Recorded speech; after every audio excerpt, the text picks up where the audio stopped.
Bienvenidos y bienvenidas a Enclave Política. En Perú hay un potencial riesgo de sacar del cargo al presidente Pedro Castillo, y no precisamente para castigarlo por algún delito, sino por ser un mandatario que no pertenece a la élite blanco-mestiza empresarial y de la derecha más oligárquica. Si estuviera en esa élite el Congreso y o la Fiscalía, lo perdonaría todo, como ocurre, por ejemplo, con Keiko Fujimori, acusada y sentenciada de un delito, pero sigue en libertad y hasta llegó al balotaje en las elecciones del año pasado. ¿Hasta dónde llegará la derecha peruana en sus intenciones de torpedear la democracia de este país andino? De esto queremos conversar con la ex ministra de la Mujer, Anaí Durán, a quien le damos la más cordial bienvenida. Anaí, qué gusto tenerte de nuevo por acá. ¿Cómo estás? ¿Qué tal, Orlando? Mucho gusto. Gracias. ¿Cómo nos explicas a América Latina, a nuestra audiencia, lo que pasa en el Perú? Ahora le acusan al presidente Pedro Castillo de formar parte de una banda criminal bien organizada. ¿Cómo se explica esto ahora?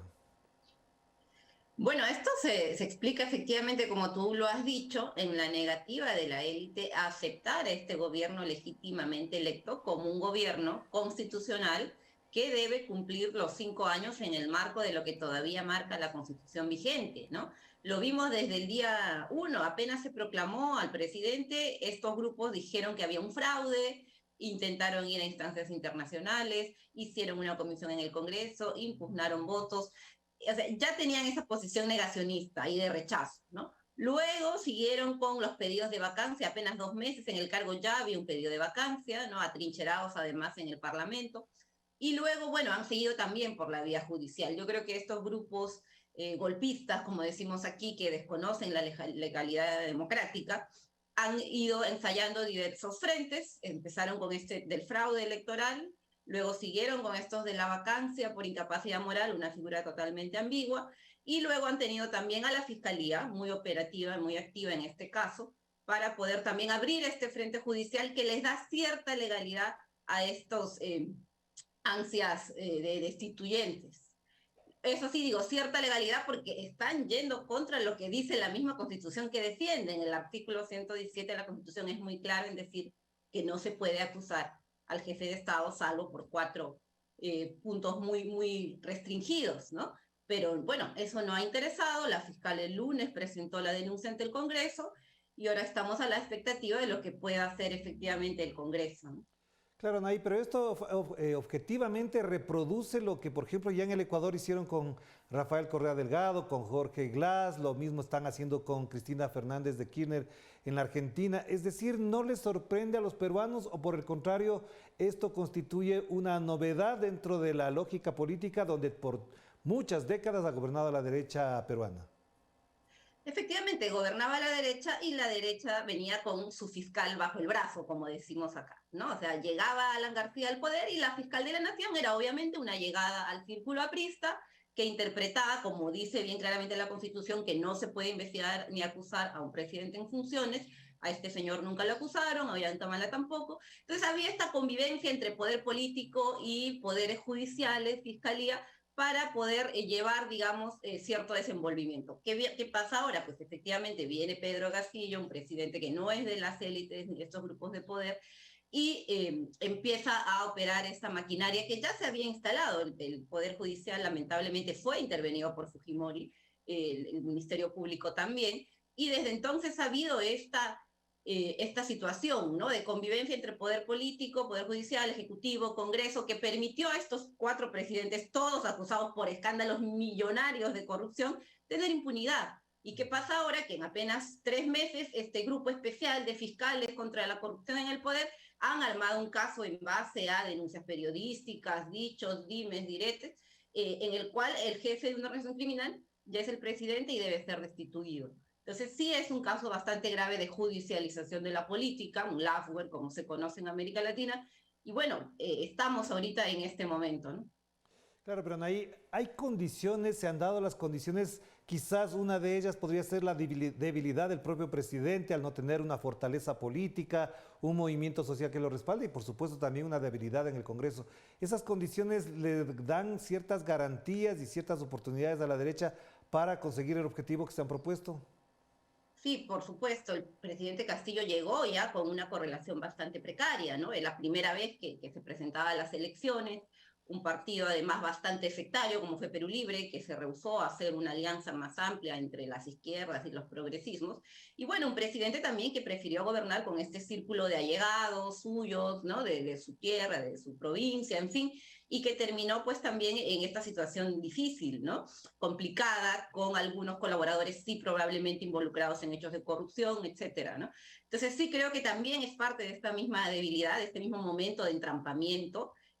La movilización social tampoco está ahorita muy activa, aunque se han empezado a convocar, porque efectivamente lo que estamos viendo es un golpe de Estado parlamentario que va a perjudicar no solo a Castillo, sino a toda la democracia y las fuerzas populares en el país, ¿no? Esto va más allá de Castillo reconociendo sus precariedades e imposibilidades, ¿no? Entonces sí es un llamado de atención porque es claramente ¿no? Una muestra de una posibilidad de un golpe de Estado que puede estar en curso, ¿no?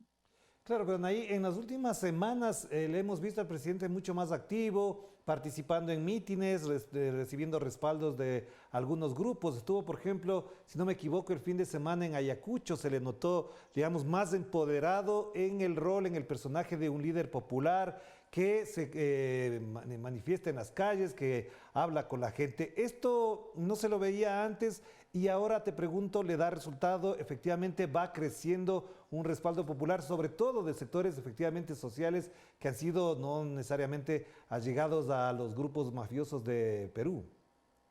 Bueno, para empezar, nuestro país, el Perú, vive una crisis política muy profunda, una desconfianza enorme en las instituciones. El Congreso de la República tiene apenas 6% de aprobación en la población. La gente grita cierren el Congreso porque se ha vuelto en un centro de impunidad. El mismo Poder Judicial, la gente no confía en la justicia, creo que como en la mayoría de países latinoamericanos. Y dentro de todo esto, efectivamente, el presidente ha podido concentrar un 30% de apoyo popular que no se ha movido. Él llega a la segunda vuelta con un 20%, es un voto duro, es un respaldo duro que ha crecido un poquito estos tiempos y efectivamente él también se ha visto combinado a salir, a acercarse más al pueblo y creo que a conservar ese apoyo que ha tenido. La dificultad es cómo amplía ese apoyo, ¿no? Yo creo que seguimos en un momento de crisis. Esta crisis no empieza con Castillo, empezó ya el 2016 con la vacancia de Kuczynski, Vizcarra, la hipermayoría fujimorista en el Congreso, estos cambios a la legalidad que nos han vuelto prácticamente un régimen parlamentarista. Estamos entonces en un momento muy complejo, creo que sí tiene que haber alguna salida a esta crisis, una salida democrática, no una salida autoritaria ni fiscal como quieren hacer ahora, que pueda permitir abrir un nuevo momento democrático, porque seguimos en el entrampamiento y la inestabilidad. Claro, Nana, ahí acabas de decir algo que es muy importante y además digo interesante desde fuera del Perú. Me imagino que allá se los maneja de otra manera, pero esta necesidad de respaldo popular se ha ido consolidando, él tiene un 30% y tú mencionabas que se debería ampliar. ¿Qué no ha hecho para ampliar? ¿Qué le faltaría por hacer para ampliar ese respaldo popular, tomando en cuenta que incluso la expectativa generada con su gobierno daba a pensar que tomaría medidas de otra naturaleza y no precisamente, como algunos lo critican, paños tibios? Pues efectivamente yo creo que algo que se ha dicho, lo hemos dicho públicamente diversos sectores también desde la izquierda, es que falta consolidar un gobierno mucho más eficiente y activo, ¿no? El presidente ha tenido muchas dificultades para tener designaciones en ministerios claves coherentes, ¿no? Han pasado 5 ministros de Agricultura, algunas designaciones incomprensibles, un canciller que duró un mes y medio que también hizo cosas incomprensibles. Entonces creo que parte de esta demanda de la ciudadanía peruana de elegir un presidente que no esté contaminado por el establishment trae como consecuencia eso, un presidente que tampoco tiene equipos lo suficientemente preparados para gobernar, ¿no? Y que se va consolidando en el camino. Yo creo que efectivamente un año y medio después hay un gabinete más consolidado, hay ya algunas líneas de gobierno que se han fortalecido, lo que se ha hecho en el Ministerio de Trabajo es bastante digno de destacar después de lo que fue la reforma neoliberal de los 90, pero en otros temas que sí había expectativa, está costando mucho y creo que ahí pasa por la misma responsabilidad del presidente.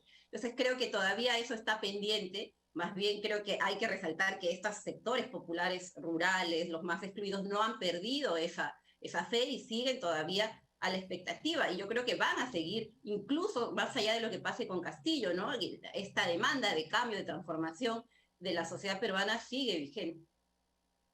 Entonces, la última pregunta de esta primera parte, Anaí, tiene que ver con eso. Si es que efectivamente le faltan acciones ¿Qué es lo que podría virar, cambiar la lógica política para que el respaldo popular le garantice la estabilidad a Perú? Te digo porque una de las cosas que se ha planteado, por ejemplo, es una asamblea constituyente como una demanda histórica ya, tomando en cuenta que son 4 décadas prácticamente, donde se mantienen una serie de estructuras institucionales y la constitución de Fujimori efectivamente las legitima para que la derecha actúe de esa manera.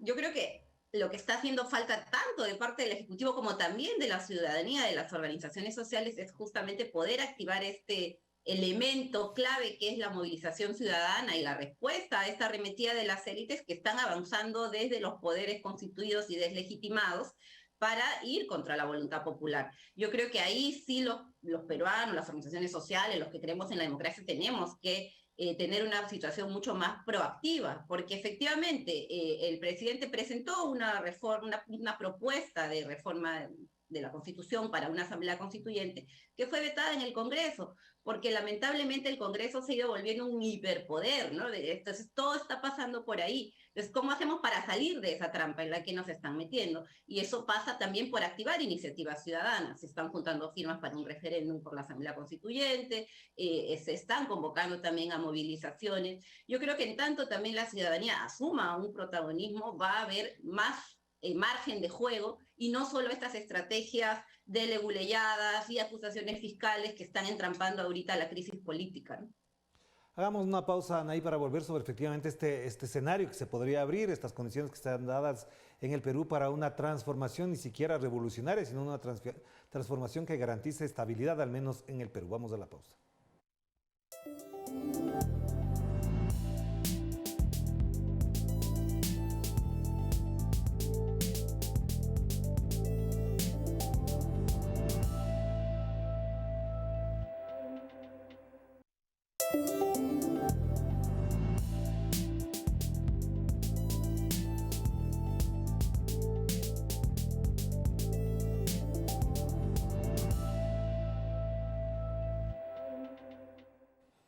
Estamos de vuelta aquí en Enclave Política, seguimos conversando con Anaí Durán, exministra de la Mujer, dirigente de izquierda, activista por supuesto por los derechos humanos también de los peruanos y de los latinoamericanos y las latinoamericanas. Anaí, además de agradecerte por la entrevista, te plantearía cómo se perfila entonces el escenario para la izquierda peruana en este contexto. Parecería que efectivamente la derecha gana mucho terreno y la izquierda se la nota apagada, ¿o me equivoco? Sí, yo creo que la izquierda en general está muy desconcertada, muy desordenada.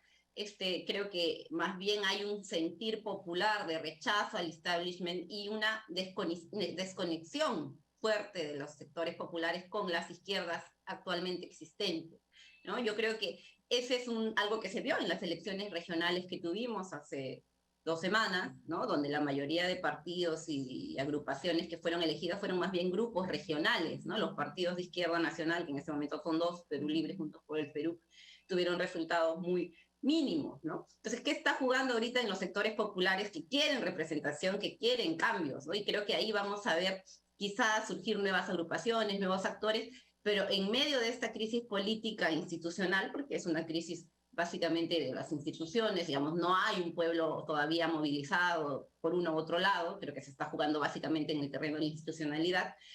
Vamos a ver que también pues, las izquierdas tienen que tener un rol más protagónico y, como decía, más conectado con lo que están demandando en este momento los sectores populares, ¿no?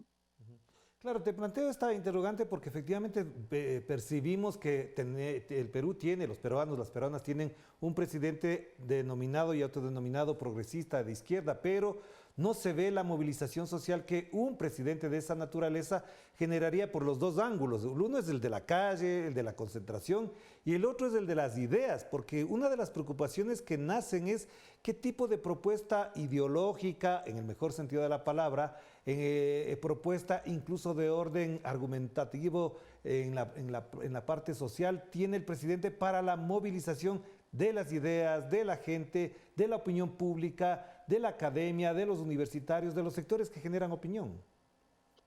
Yo creo que eso es un déficit enorme en el Perú, ¿no? Lamentablemente la crisis de representación que tiene un punto culminante en los 23 con la arremetida fujimorista contra las universidades, etcétera, haciendo un repliegue muy fuerte en la izquierda peruana y no ha producido tampoco una reflexión crítica y una desconexión también con este gobierno. O sea, el presidente Castillo llega básicamente por una conexión muy identitaria con los sectores populares más que por una propuesta ideológica programática de izquierdas, ¿no? Y la convivencia con las izquierdas ha sido muy difícil.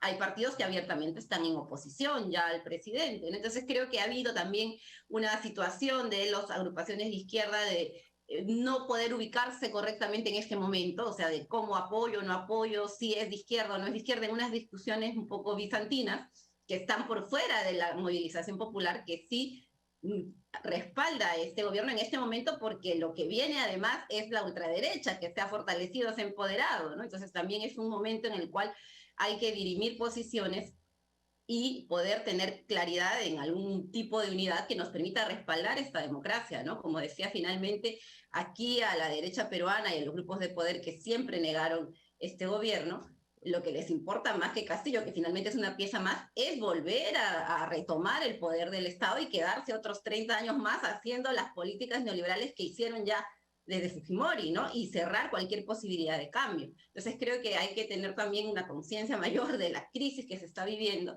y de lo que significaría un cierre autoritario vía el Congreso o la Fiscalía como se está haciendo ahora, ¿no?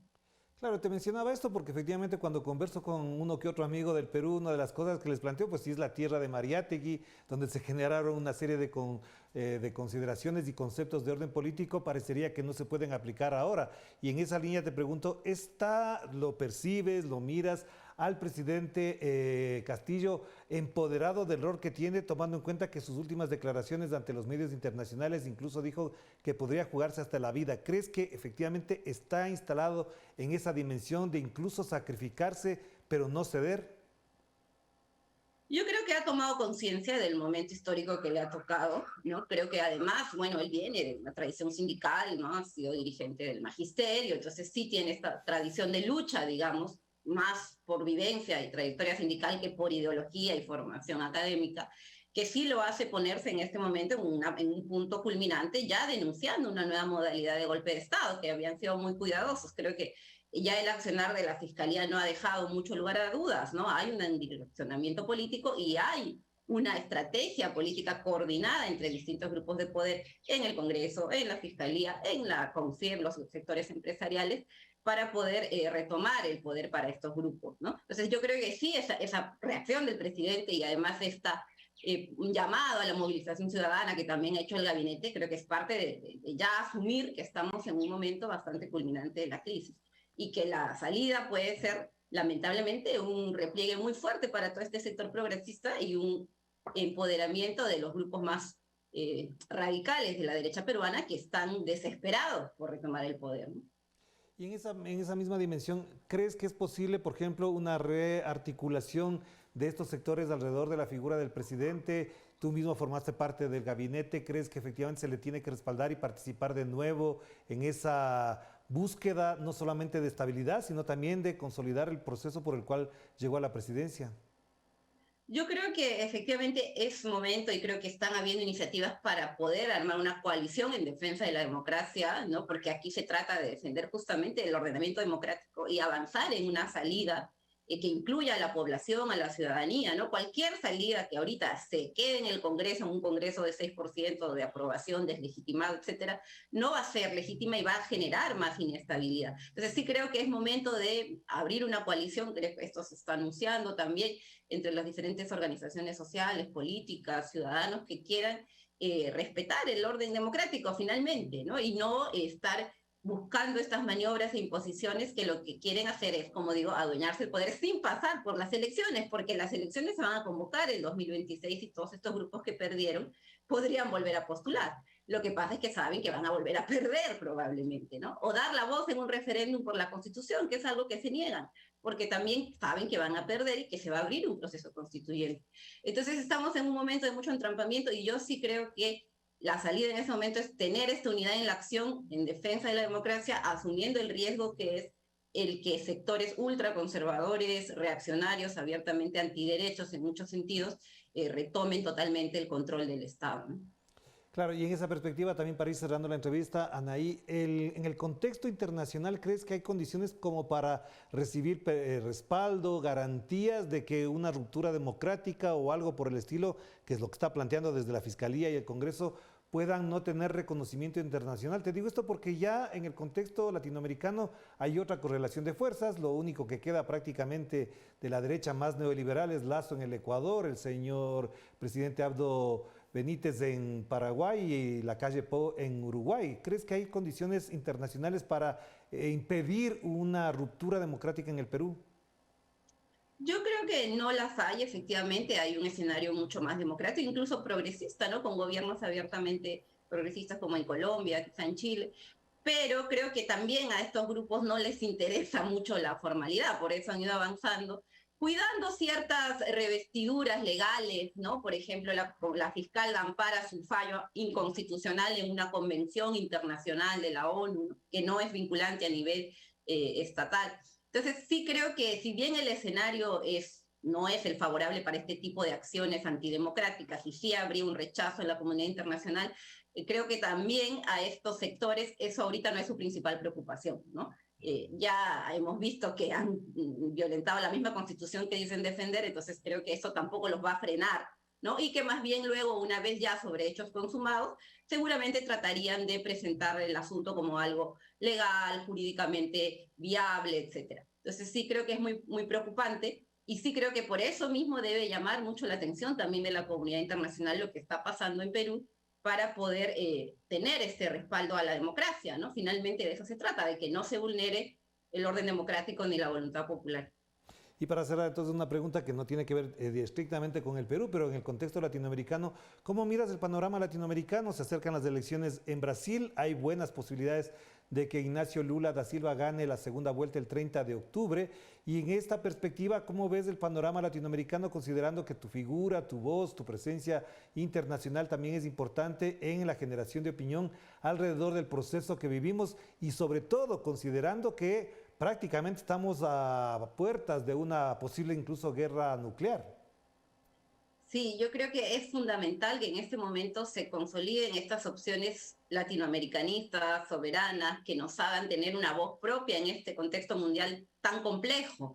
Y creo que en esa medida sería fundamental el triunfo de Lula en Brasil. Yo creo que terminaría de armar un bloque progresista, latinoamericanista, que piense desde la patria grande cómo nos relacionamos en este nuevo orden mundial que está tan complejo, tan violento, etcétera. Yo creo que sí, ahí el triunfo de Petro fue esperanzador. Creo que también este relanzamiento que se ha anunciado de la comunidad andina con Bolivia, también muy activa, nos va dando luces por ese lado y creo que sí es urgente que los países, por lo menos en América Latina, en la zona andina más específicamente, podamos avanzar a eso. Ojalá que Ecuador también pueda retomar pronto un camino más latinoamericanista y progresista en este sentido, ¿no? Muchísimas gracias, Ana, y muy importante lo que acabas de mencionar. Sí, todos estamos pendientes de que estos cambios redunden, por supuesto, en transformaciones en función de la gente y no de los poderes fácticos que acostumbran a hacer cosas como las que hacen en Perú. Te mando un abrazo. Muchas gracias por estar con nosotros. Un abrazo, gracias. Gracias, Anaí Durán. Muy importante siempre escucharla, atenderla y además reflexionar con ella alrededor de lo que pasa en su país, el Perú, y también en perspectiva latinoamericana, como siempre. Un abrazo para todos. Cuídense mucho. Chao, chao.